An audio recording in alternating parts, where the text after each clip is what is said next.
Duati wa riboti ya urigitani wa thibitarĩ munene wa Kenyatta.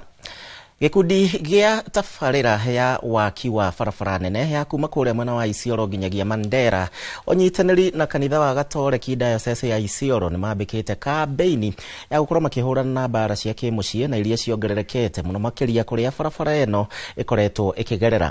Magĩtongorio nĩ Florence Ogaro ũrĩa nĩ abithaa tabarĩra-inĩ ĩno. Mabarabara ĩno ĩrĩa nĩ ya kilomita 750 yambĩtie Isiolo gũthiĩ nginya Mandera, akiuga atĩ kambeini ĩno ĩgũkorwo ĩkĩingĩrania na mũingĩ na ningĩ kũhũrana na wongerereku wa mbaara iria citũngagio athuri na atumia kũhĩtũkĩra tabarĩra cia ũkũria wa matũũra o hamwe na mathako.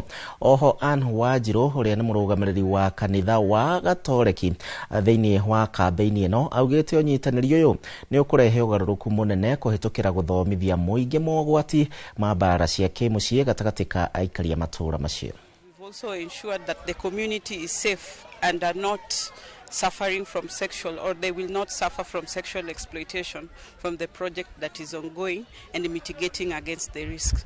So the celebrations today is to bring the community and the project together and have a sensitization session on and a small awareness session on GBV, sexual exploitation and sexual harassment. As a diocese, we are tasked to mitigate and prevent all incidents of GBV in the project.